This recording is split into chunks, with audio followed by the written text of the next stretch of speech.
I was talking with my editor, and we were just kind of talking about different story ideas. And she had said, how are kids cheating these days? And I thought that was sort of just a fun kind of New York Magazine story. So I started speaking to as many people as possible about cheating, not necessarily about AI. I think maybe the best way to go about this is to really have more open conversations with students about their use of AI. Because, there are also studies that show AI in the right hands can, boost creativity. So there is certainly a line that we have to figure out when, say, writing a paper where you're using it to the detriment of your students and when students are using it to help get better.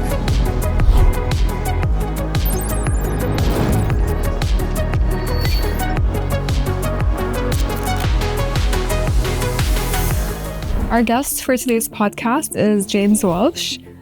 James is a journalist at The New Yorker, and he was the author of the article called "Everyone is Cheating Their Way Through College." And that article is basically about how ChatGPT has unraveled the entire academic project. I really wanted to get James Walsh on the podcast from the very beginning. His article went completely viral. It came out in May of 2025. And I think it came out at a very opportune and interesting moment, right when all this stuff was kind of hitting a critical mass and we had enough information about how students were using LLMs in the classroom. And I believe that he perceived that through his preliminary reporting, and then he saw there was something there, and then he did this incredibly revealing kind of deep dive investigation. Right. I think this podcast will give us a perspective of someone who's not in academia, right? So he is a journalist at The New Yorker, and it is a very timely topic. And while people in academia might have their own perspectives and points of view on how LLMs are changing the scene in education, I'd be really interested to see, what his reflection is after writing this article, especially. I'm sure you have all kinds of interesting sources, but how did you notice the problem? And then what kind of inspired you to take on this challenge? We kind of, I like to say, backed into it in that I was talking with my editor, and we were just kind of talking about different story ideas, and she had said, how are kids cheating these days? And I thought that was sort of just a fun kind of New York Magazine story. So I started speaking to as many people as possible about cheating, not necessarily about AI. I think actually up front, my editor and I had kind of agreed, we don't really just want to write an AI story. Let's write a story focused on the students and what they're doing. And, I think I was a week into my reporting and speaking with students when I went back to my editor and said, the thing is, like, everybody is cheating, and that's by, my definition of cheating as, somebody who went to school a long time ago, what these kids are doing, they may not be describing it as cheating, but like they're all doing it. So there's really no way we can write the story without it being all about AI. And from there, we started kind of collecting these stories. I started collecting these stories, but also seeing in, the media's coverage, there certainly was a lot of coverage of it. I just don't think it had been, put together in a way that really emphasized what a big problem was and, how much despair on the part of the professors. I shouldn't say it hadn't been done. I mean, there are certainly studies or stories out there in some major publications, and there were about this, but for some reason, kind of the way we put it together and just the kind of, I think the anecdotes in the reporting really took off. Yeah, the way you framed it, I think, made it just unmistakable that this was a major problem, and you kind of put all the pieces of the puzzle together So I found it very powerful and also just kind of, what's the word, visceral. Reading the article again and again, and also watching the blogosphere and the YouTubeosphere process the article. I found it quite visceral and kind of satisfying because I had been seeing this for going on. I was thinking as I was preparing this interview about the quote. The quote from Wall Street jumped into my mind where Bud Fox, the Charlie Sheen character, he says, why did you wreck the company? And then Gordon Gekko says, because it's wreckable, all right? And that jumped into my mind as I was thinking about some of the themes of your article and the idea of the unraveling of the entire academic project. So it's almost like the students are cheating their way through college because they can. It's like the LLMs have exposed a structural weakness that it's impossible for them not to take advantage of. Maybe you could speak to that, the unraveling piece. Certainly. I think because it's forcing a lot of questions that are much bigger than how do we regulate this or how do we make sure that kids aren't cheating like that. Those are certainly questions that people should be asking, and administrators and professors and teachers should all be asking those questions. But I think the larger the question is, why are we teaching what we're teaching if it's something that a robot can do easily? And and that's a legitimate question. I'm not just saying like people should be asking that because we shouldn't be teaching those things. It's a question that really raises other questions about the reason we go to school and the reason we teach what we teach and we learn what we learn. Is it to expand minds? I think for a long time now, the kind of dominant narrative, the reason people are going to college, for good reason, of course, is that it's sort of transactional, that, a college degree is a way to improve your financial future and get some measure of stability in your life. Whether or not that holds true in the age of AI is kind of like just a really huge question that we have to grapple with. And if it doesn't hold, then what is the future of the kind of academic project? Why are students choosing to go to college? And is there something greater than a higher ceiling to your pay? Going back to the term that you talked about in your article, the academic project, I think, could you talk more about that in terms of like defining what an academic project is and what values or structures that you are kind of referring to in your article that you believe are being disrupted? Certainly. I think, the academic project is like, it's good to talk about this. It's like such a large catch-all for so many different fields, right? When we're talking about the academic project, we're talking about cutting edge research, scientific research, and we're also talking about, business school, and we're also talking about poetry class. It is a term that we were conscious of using because we wanted something that encapsulates this really large space and can cover so many different things. And, really like it is calling into question, like what is the value and what is a university? It is Northwestern in Qatar and Northwestern in Chicago. It's questions that we think administrators at the highest levels should be asking. And it's why I spoke with, deans very high up at universities in the US and their thoughts on AI, because these are the people who are setting policies at their universities that will really determine how money is spent and what portion of money is going to classroom education versus research, because these institutions are massive now, massive and have enormous endowments. So I just think we wanted to say the academic project because it is such a large scale that we're talking about right now. I also want to include here, our story was focused on universities and colleges, but we could have just as easily, maybe even more, like applied the same questions to secondary schools, like in high school. Like the amount of feedback I've gotten from parents and teachers in high schools is like even far more like, people saying this story really resonated with me, and the struggles I'm having with my own teenage students, kids, like that is a huge problem. So that is part of why we wanted to use this really big catch-all academic project.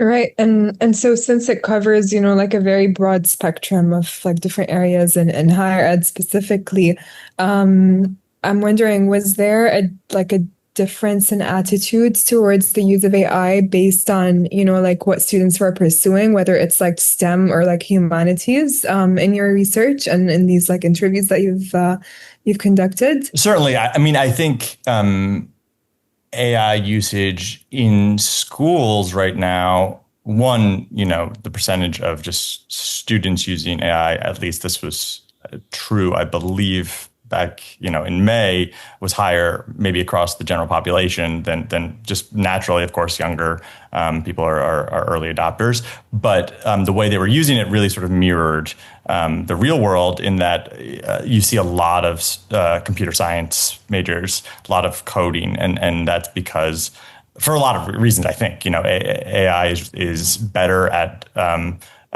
those sorts of tasks, those kinds of coding tasks than other usages right now.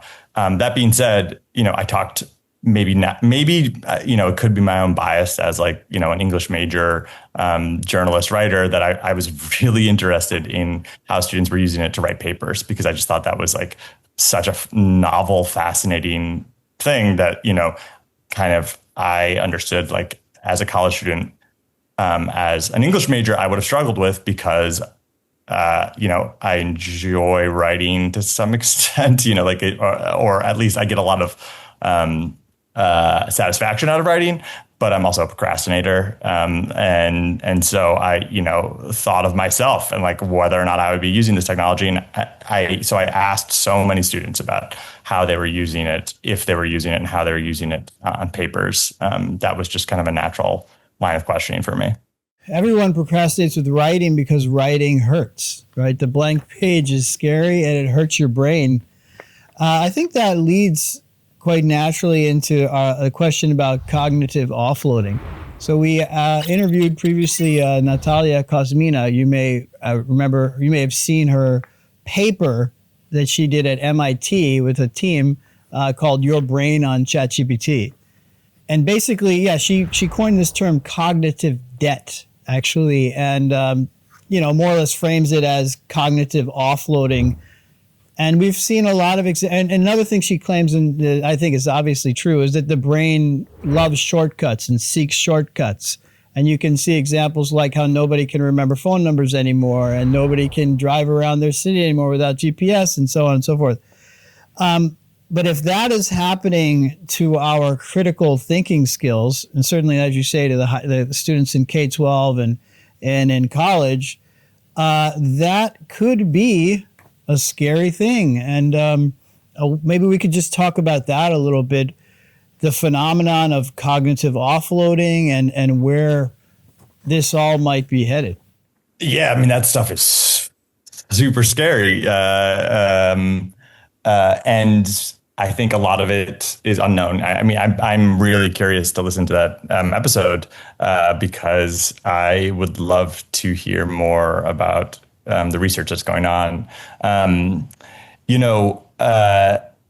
think like the examples you gave are really good. And they're also good at kind of highlighting maybe what we don't know yet, because while I think there are studies that show like while we obviously are all depending on Google Maps all the time, does that necessarily mean our sense of direction has deteriorated? I'm actually not sure about that, right? Do we still, are we still able to point to true north? I don't know. Are fewer people able to do that? I don't know. So I think there's still a lot of questions about the extent to which this sort of cognitive offloading will over time change our brain. But I think the one thing that people are saying over and over, and we kind of see it. There's certainly research is like what social media did to our attention spans. Our attention spans, it's like inarguably like have shortened thanks to Twitter and TikTok and Instagram. And so what comes with that, I think, with students is teaching students, as John Haidt likes to say, to do difficult things, right? Like getting, as I say in the piece, a blank page to 300 words of cogent writing even is a challenge for a lot of people. And in that struggle, we learn something, sure, about the content, sure, about writing, but also just our confidence in being able to do these difficult things. And so I think that the loss of that poses just as much of a threat as anything that might be changing our brain chemistry and our sense of direction. That leads me to the concept of it's sort of an arms race. Again, I feel like many students, because I teach undergrads, Alessandra teaches undergrads, and you get the sense that they feel like they have found the cheat code to college, right? They don't want to tell anyone about it. It's like you're playing a video game and you found the cheat code, and you don't want anyone to know because it's making the game easier for you. But then it unlocks this concept of a kind of an AI, a sort of an arms race, and your piece gets into that a bit, where faculty fighting back with this, the Trojan horse idea, which to me, I don't think that won't work in a sustained way. It's a fun idea, but it seems like something that will be short-lived. Faculty can just learn how to spot ChatGPT writing better, but then, as you say, students know how to launder it, right, and make it sound dumber, or train it on my past essays and so on. Then you have faculty, saying, okay, we're going to move to blue books and oral exams, but then there's the problem of how hard that is to grade and why we moved away from that at some point or another, because it's a very tedious process. And so maybe you could speak to that a little bit, just this concept of a sort of arms race where each side is trying to gain an advantage. This it's not really sustainable. I don't think it's sustainable for especially for faculty, who are already overtaxed with plenty of students. So the idea that they're also now Perry Mason and have to play detective and with every paper that they write or that they read and assess is not sustainable. And the thing about AI is that it's not necessarily linear and getting better and better, but I think at the very least students are getting better and better at wielding it to their advantage to not do the work that the assignment calls for, to use AI maybe not to fully write a paper, but to brainstorm and get 80% of the way there, and so there has to be a lot of discussion. I think maybe the best way to go about this is to really have more open conversations with students about their use of AI, because there are also studies that show AI in the right hands can boost creativity. So there is certainly a line that we have to figure out when, say, writing a paper where you're using it to the detriment of your students, and when students are using it to help get better at what they're doing. The kind of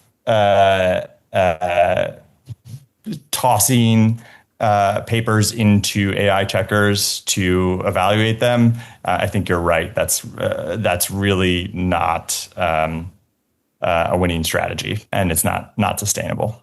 That leads me to this theme of your paper, which is kind of an emotional toll. You do sense despair. I mean, you write about it fairly explicitly. Teachers talking about looking forward to retirement, and that's not a very sunny idea. This idea of this burnout that LLMs is causing. in the academy or in, as you say, in K-12 as well.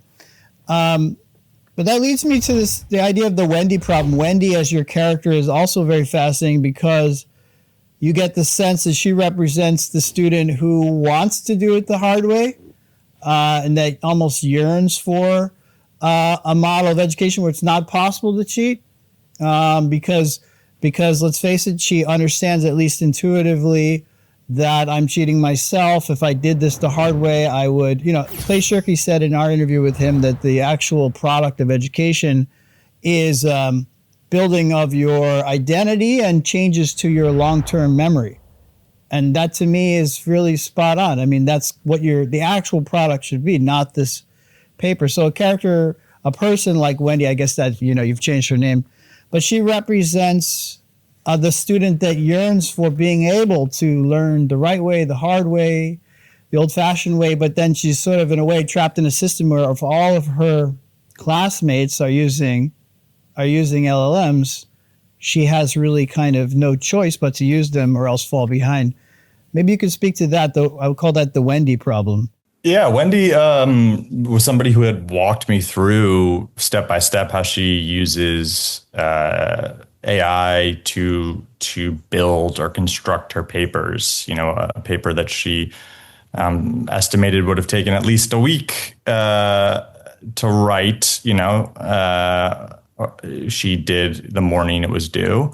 And she talked about that she likes writing and that she spoke kind of nostalgically for high school when she didn't have AI and she would sit down and have to write a paper and formulate her own ideas. And so she kind of concluded, though, if all of her classmates are using AI to get ahead, she also had to be using AI to get ahead, which, I think there is a debate to be had there because I think there are plenty of perceptive professors who may look at a paper that is clearly not written by AI and appreciate the effort and the original thoughts it contains and maybe value that more over an AI written paper. But she also said kind of what we said at the beginning of this conversation is that AI is not going to go away. So I really should be like,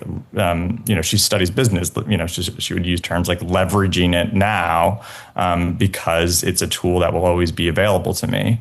And it's really hard to argue with that logic. And that is why we are having these conversations now, because we have to really call into question what we're teaching and why we are teaching these papers, why we are assigning papers if they can be generated by a computer.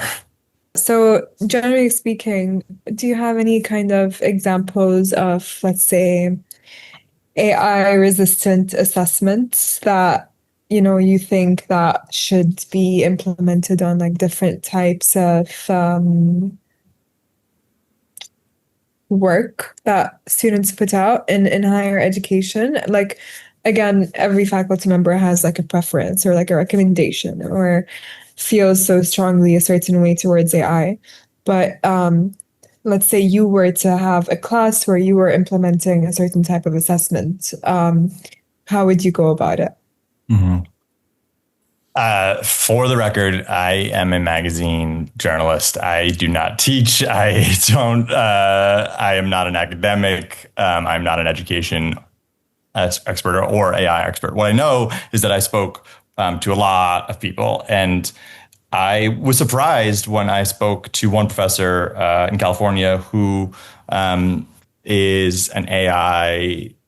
He teaches AI and ethics, and he tried ChatGPT back when, that I think it was version 2 or 3, went wide and everybody was like, oh my gosh, LLMs are amazing. And he said the second he tried that, he said, not assigning papers anymore, not going to happen.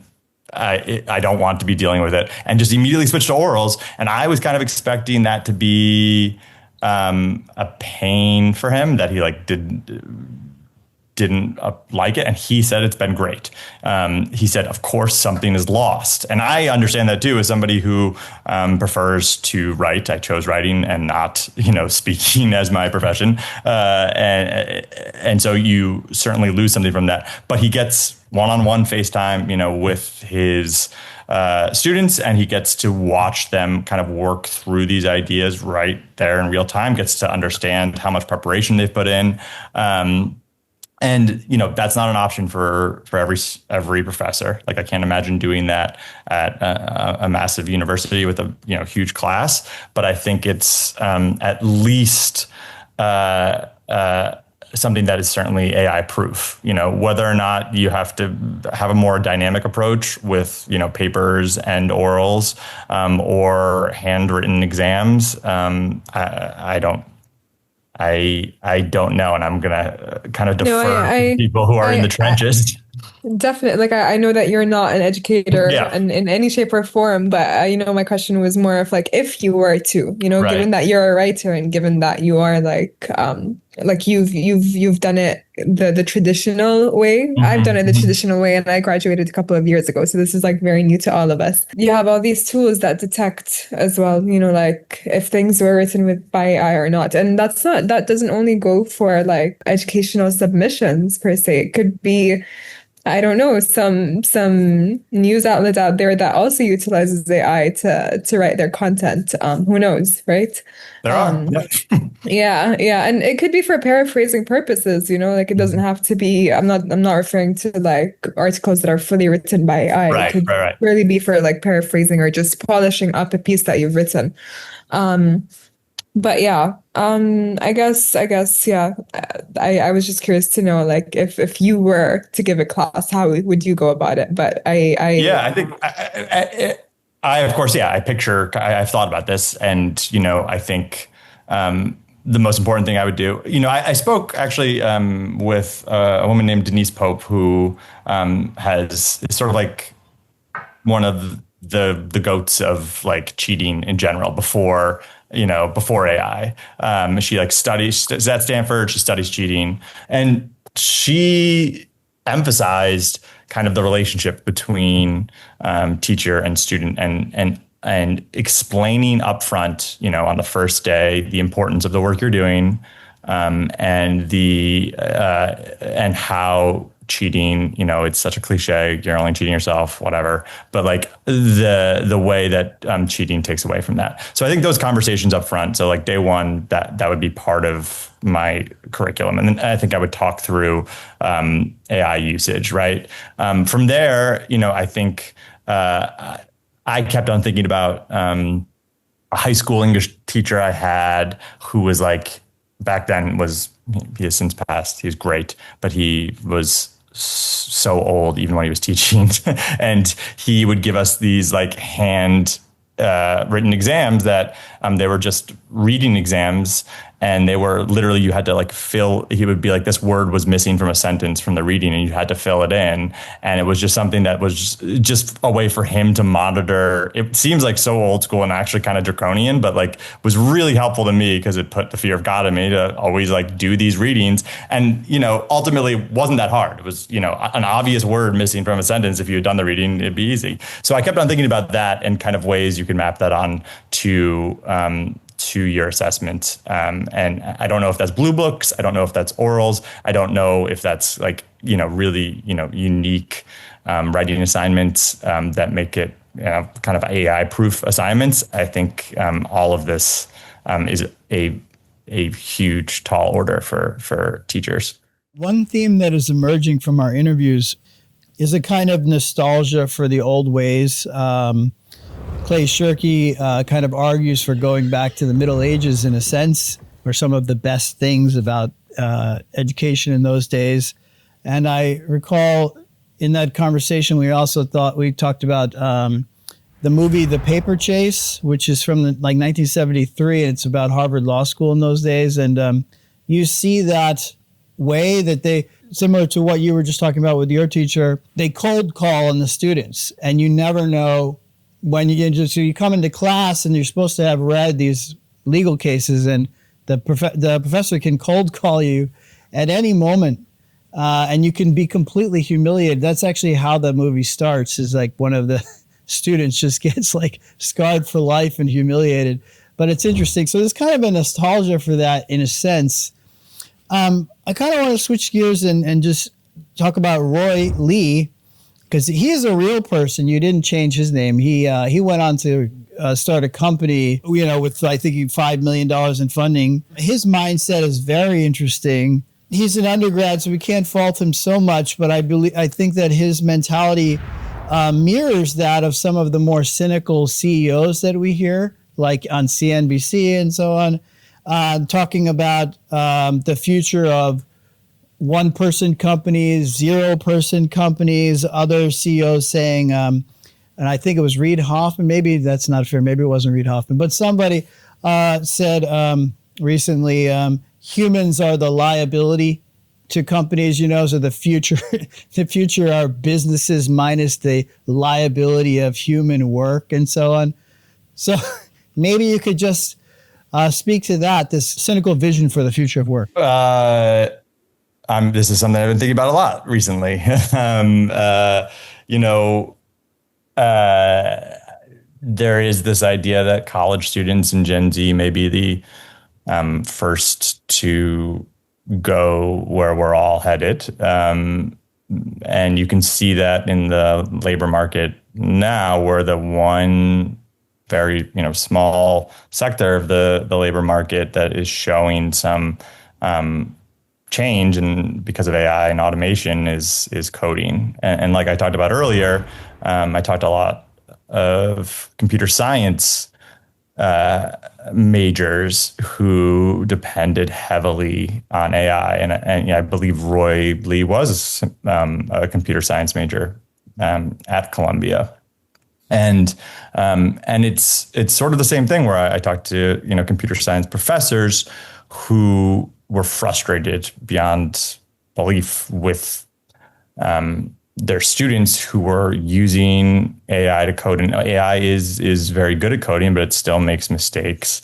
And these professors would try to explain that if you're just using AI to code as a student, why on earth would anybody hire you? Because AI is going to be able to do your job. So what value are you going to be bringing to this company? And so it's really a kind of a good parable, or a good, not parable, but illustrative example of the kind of peril of a student depending on AI for college,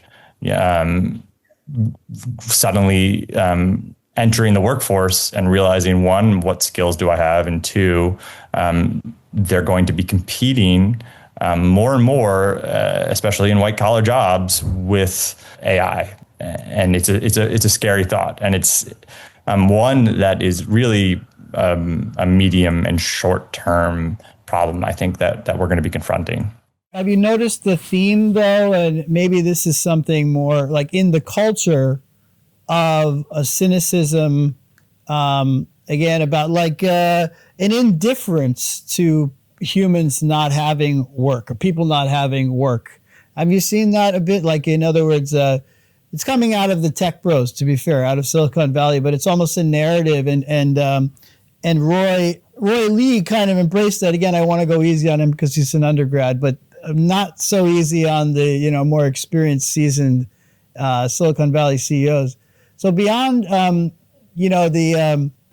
fact that that LLMs can code really, really well, what do you think about this? Like, just like in the ether, this vibe that humans are replaceable. We need to get rid of the humans. What do you think about that? Yeah, it's it's scary. I think. I don't know if that's anything new.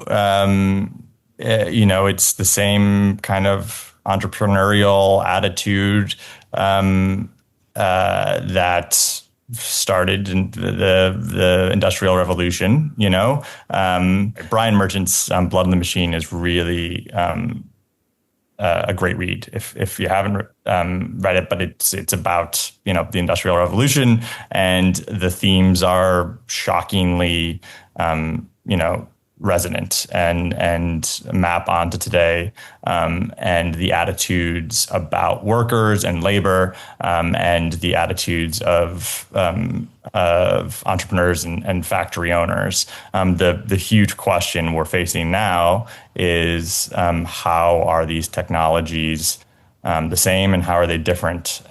You know, is the knitting loom or the stocking loom, the progress and the jobs that it displaced were eventually reabsorbed, you know, in other ways. How different is AI? And that is going to be a huge question over the next decade. I am not counting on our Silicon Valley tech overlords to save us. You know, I'm not like betting on their moral compass to understand job displacement. You know, I think we're going to need more than just kind of their great brains to figure it out. And they are incentivized. Actually, they were kind of talking their book when they, you know, make these sweeping claims, in a way, because the AI replacing work helps their bottom line, helps them raise funding and stuff like that. Of course, I mean, it helps businesses across. This isn't just Silicon Valley. You know, it'll help businesses everywhere. Their bottom lines. You know, when robots can do what humans are doing for pennies on the dollar, it's hard even for the most high-minded business owner to look at that and not take advantage of it. That's just, you know, the way our capitalism works. Yeah, no, I'm glad you brought it back to this, to cycles of history, and that there's nothing new under the sun in a way. I want to ask you about Sora 2, which is just released, and I'm a YouTube fan. I'm following the YouTubosphere and the reactions to Sora 2. On the one hand, you know, there's awe for what an incredible technical achievement it is, how advanced it is of an AI model, how effortlessly it can do this incredible high quality video with these characters that are totally credible and believable. On the other hand, there's a whole nother side of that where people are really annoyed and angry and really kind of horrified at what it portends. For one, like, you know, there's one viral video going around where Sam Altman is getting arrested for shoplifting, in the story, shoplifting GPUs, and it's kind of playful and funny, but it's not necessarily playful and funny if it's someone who's less famous, right? We're just kind of showing how easy it is to frame someone for a crime in a deep fake. And you have other people just calling this, an AI slop machine like we've never seen before, basically TikTok minus the humans. So I just wanted to see what your thoughts might be on this, on Sora 2, and, you know, and what that portends for authenticity and the future of, you know, online media. You know, I haven't played around. I've seen the same videos. I'm not sure. I have a lot to add to the chorus of people who have said, you know, this is dangerous or could be dangerous, or that it is slop. You know, I'm also like, it is really cool. It's a cool technology, you know. The applications beyond my group chat, you know, make me nervous. And so that is, I don't know if I can really give you something good in terms of the Sora. I mean, like Sora 2, like the thing that is interesting to me right now is like Sora is just like a part of it, right? That application, I think, is just another sign of how quickly this technology is advancing. People didn't really even like notice in late August when, you know, Anthropic and Claude like dropped a new tool that does wonders with Excel spreadsheets, right? Like those kind of headlines and those kind of tools, like it's like every single day, it seems as if there is some new great leap. And again, we don't know if this technology is going to be, linear in its progress. It may never achieve the sort of fantastical, mythic advancements that we're being promised right now. But at the very least, it's doing some stuff that we didn't think we would see for, another half century. Dr. John Gibbs was another one of our guests, and he's at the University of Georgia, and he had a very interesting take, which is again related to the Sora 2 thing and the reaction to it, is that we might speculate that humans of the future, not too distant future, are going to crave authentic experience. We're going to burn out on all of this synthetic media and synthetic experience, and that, his claim being that people are going to be more interested in theater, live music, painting, offline stuff, and that maybe that's also a potential future career path as well. So it's a pretty contrarian take, you might say. What do you think about that sort of contrarian take that's in the midst of this incredible rush to synthetic media? The future for people may be going back to these very human pursuits. Wouldn't that be great? Wouldn't it be great if everybody's going to Shakespeare in the Park? I think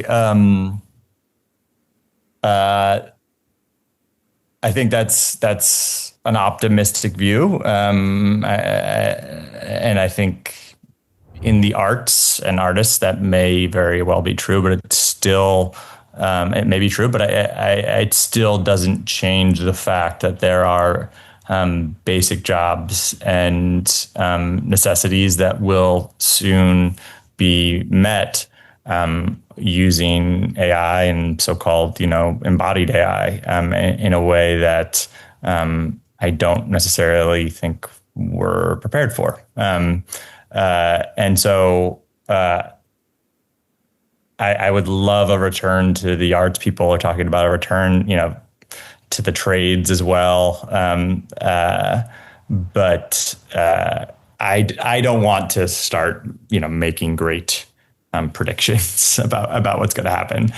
Especially young journalists that are entering the job market, given that they might have been using AI in the past, maybe last 2 semesters of their undergraduate programs or even graduate programs.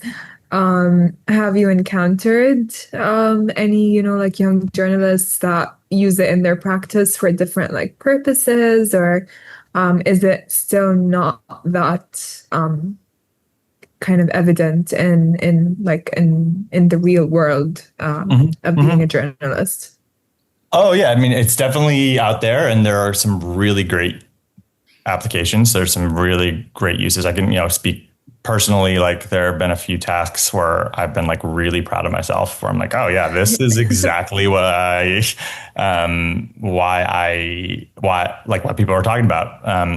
It has saved me a lot of time. Young journalists, I like to say, AI is great, but it's not reporting. And that's the same as Googling. A lot of young journalists will depend on the internet and not pick up the phone and not knock on doors and not do interviews. And that's reporting. That is reporting, and it's as valuable now as it ever was. And so that's kind of the reporting journalism aspect of it. I have also said, in the course of reporting out this AI story, I used AI more than ever to just get a sense of it.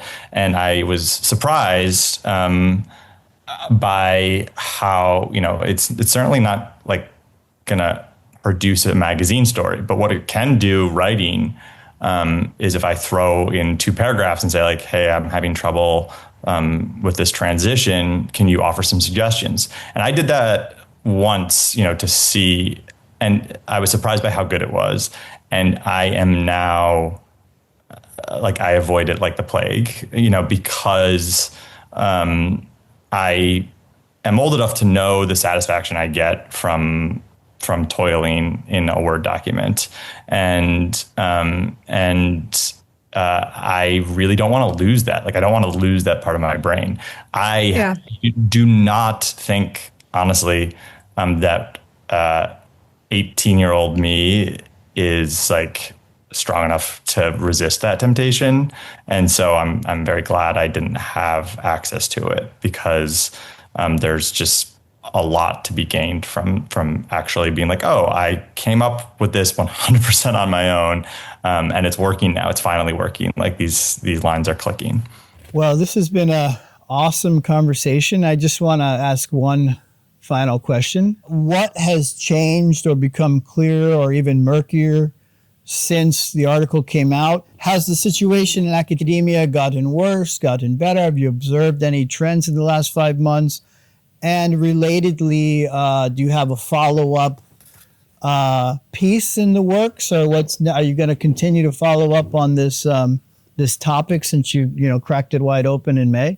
What has changed? It was summer break, so everybody, no.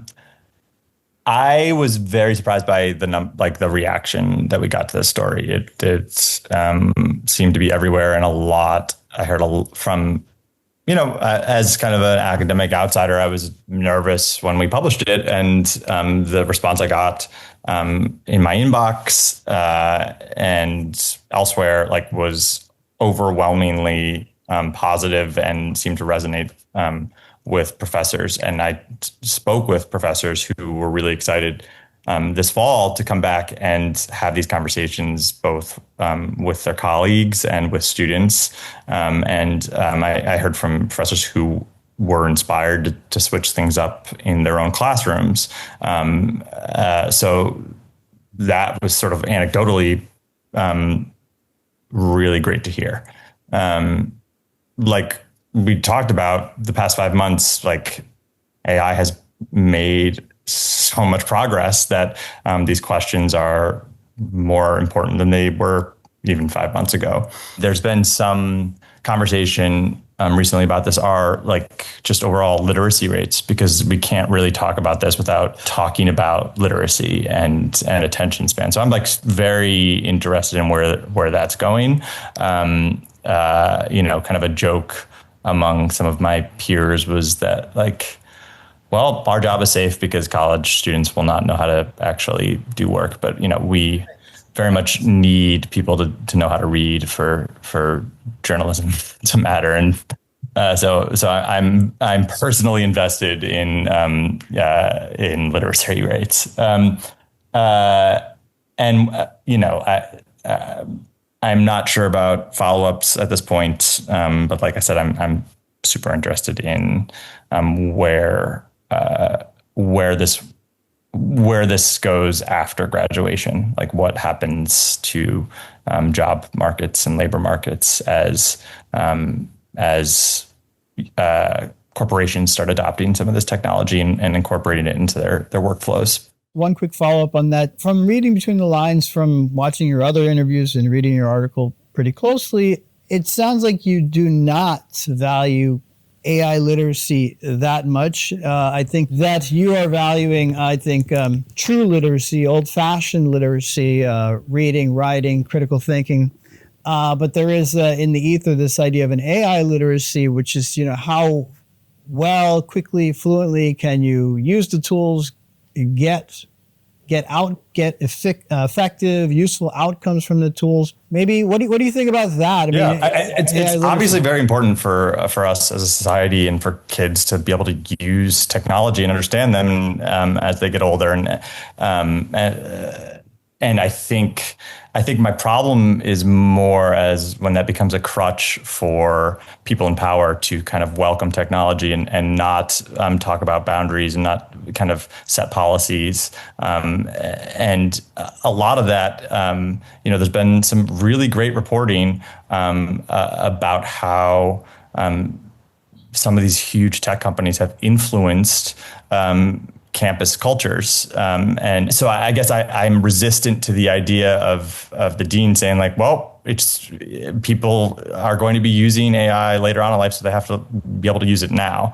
I think on a fundamental level, if you've ever seen like a 4-year-old with an iPad, you know that like kids will be able to adapt and learn new technologies pretty quickly. I know that's oversimplification, and that we have to train the next generations of people who work in this space. But the idea that we should just open the floodgates and allow students to use this technology on any assignment at any time, I'm really skeptical of. In the name of, AI literacy. Yeah, I think, and that's again, it's interesting because this is the 8th interview in our series, and I'm seeing themes emerge, and one of them is this, that is a controversial concept, and I think one way to parse that is that students that have a better educational foundation, right, that they can more effortlessly use the AI tools without harming themselves intellectually in terms of their development. But you find the students that are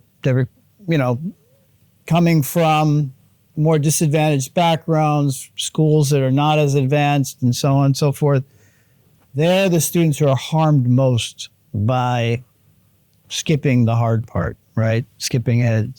So in a sense, there's some even deeper complexity, right, between fundamentals and AI literacy. Yeah, I think there's lately been also, pushback on even that concept, I think, because it's harder and harder to find areas or schools that don't have access to this. Big tech has certainly made that a priority. And so I don't know how much longer that kind of thinking can hold when everybody really, not everybody, but, it's easier than ever to get online. It's, anybody can do it. So, and I look at the push over the past decade to get people to code. And now, like we talked about earlier, the one spot in the labor market where, where AI is really making a dent is with coders. So you have a lot of people looking around and being like, why was I pushed to code? And that same thing is happening with AI now. AI, these large companies are doing very big partnerships with universities saying AI is the future. And if I think, the past can be helpful for us to understand where that's coming from. The damage of social media, this sort of breaking of the contract of learning computer science as a sure shot to a great job. You're right. There is a track record there that's not so great. Thank you so much for this interview. It's been really just amazing to go deeper into your mind, and thank you so much for the incredible article, which I think very rightfully influential and rightfully struck a nerve. It's terrific reporting. Thank you. Very, very, very nice. It was great talking with both you and Alessandra. I appreciate having me on. Thank you, James. It was a pleasure. Well, that was a great interview with James Walsh. And once again, I was so glad to get him on the podcast because I was a huge fan of his article, Everyone is Cheating Their Way Through College. And it was really fun to go deep into the article with him. Yeah. Some of the themes being the kind of rewiring of the academic contract between students and faculty. I think I'm observing this thing where basically ChatGPT has overwhelmed traditional academic assessment. Definitely. Like the video game concept of being OP. Yeah. Like ChatGPT is OP for traditional academic assessment. For sure. And I think, given that he's a journalist and as a journalist, whatever you write could be critiquing, could be, providing insights that you would not really have if you're deep in academia and seeing the dark side of, using LLMs in academia and as students in their courses. Mm-hmm. So I think his input is important because it does provide a perspective from an outsider technically. So I think his perspective as a journalist was very insightful. Being an outsider, as you say, is very interesting because most of our other guests, including us, we are deeply inside of academia. Exactly. So he's seeing it from the outside. He's doing this investigation, so he's seeing different themes. He's seeing it from a new perspective. Yeah, that's absolutely. really interesting. Yeah. So, I mean, he kind of highlight the absurdity of professors grading. I mean, just the absurdity of a professor staying up late into the night and grading an essay that was written by ChatGPT. Yeah, I mean, like at that point, you Sam Altman should be paying you, because you are basically testing the model for ChatGPT. Exactly. There's no point in grading essays that were just done by LLMs. But yeah, maybe faculty should use ChatGPT to grade these essays that were written by ChatGPT. So then we get into that. And so I think our conversation touches on that. And that's sometimes called the dead internet theory. Yeah. Which is also a pretty dark potentiality, right? So the LLM is, you're coming up with the prompt for the essay. The LLM is writing the essay. Mm-hmm. And then the faculty member is using the LLM to grade the essay. And where are the human beings in all of this on the sidelines? So that's the dead internet theory at work, and it's pretty ridiculous. So I think what we're seeing is, again, back to this idea of unraveling the whole academic project, that we're seeing how incentives in education are misaligned in a way, and that the way we've done assessment is that the product is assessed as a accurate reflection of what you know or understand. Absolutely. And I think right now, given that we have LLMs and sometimes they're being used in a way that's not really productive for the students or the faculty, right. Form of assessment should change. Ideally. Needs to change. And I mean, we have touched on that with our previous guest, exactly. Dr. Know-it-all, John Gibbs, and he did mention, assessment would ideally have to be different if we want to really see what students are getting out of their education. It's no longer about the output and the end project or essay. It's more of what skills are you getting during your time in higher education. Exactly. Yeah. The output is not an accurate reflection of what you learned or your intellectual journey. Not anymore. We're seeing this theme across our various guests. As you said, John Gibbs, Natalia Kuzmina, Clay Shirky. Absolutely. Kind of talking around the same idea of, in the end, the true, valuable, deliverable of higher education is changes to your long-term memory and identity formation and enhanced critical thinking skills, enhanced literacy. And if you are outsourcing those things, it just becomes a bit absurd. Yeah. And so in a way, you're undermining, whether you like it or not, the entire purpose of education, right. And it puts the purpose of education under a spotlight, and that essentially, as you say, how we conduct assessment essentially needs to be deconstructed and reconstructed. Right, and I think, if people are after, the value of education, then they'll have to go through it as it has been done traditionally. But if they are into, fast knowledge and knowledge on demand, then I don't think there's a point in getting higher education, a degree of some sort, if that's your preferred method of consuming knowledge. Well, that's interesting. But then, of course, the job market depends on you having some sort of credentials. But what's the point of getting credentials if you're not really giving it your all in terms of critical thinking and in terms of,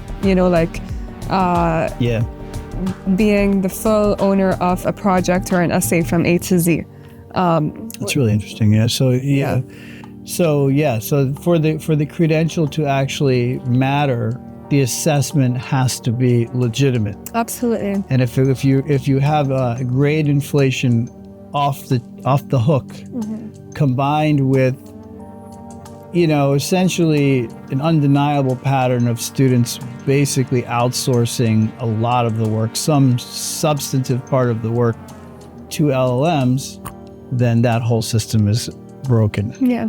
In the article, James Walsh interviews many different students and teachers, and some of the most interesting themes. One of the students is named Wendy. and she kind of yearns for more structure. So it made me think of the doping scandal, like in Major League Baseball in the mid 2000s. Like, in other words, you may be the player who doesn't want to be doping, but if all the other players are doping, you have no choice, right? Yeah. Or you got your career's gonna fall behind. Right. So it's kind of a similar thing here with the students. If you see all your students around you, all your colleagues around you are using LLMs and ChatGPT, Inevitably, you're going to do the same. you can feel a lot of pressure. So in a way, this student, Wendy, was sort of yearning for more structure because she wants to learn in this more old-fashioned way, in an authentic way, but the incentives of the system are broken and set up in the wrong way. Another theme he talked about, which was a little depressing, was teacher burnout and disillusionment. So for me, teaching in higher education, I would not say that I'm feeling teacher burnout and disillusionment, but he triangulated that across a lot of interviews, I think, with K-12 teachers. I would say what I'm more observing from my perspective as a teacher is that something ain't right. Yeah. And it needs to be addressed. Yeah. But I also see the flip side of it, which is that how powerful AI tools are, how promising they are too. So I don't see it as, from my perspective, as burnout and disillusionment, but rather as a legitimate, almost like, existential crisis that can be and must be dealt with. Definitely. I think this is why a lot of, institutions in higher education are like trying to keep up in terms of like implementing policies and how-tos when it comes to using these tools, because they're there and students will use them. So how can we encourage good habits when it comes to using these tools to advance, not just the students' experiences, but also the faculty? Absolutely. What does AI literacy look like, and what does a healthy integration of AI look like in the classroom?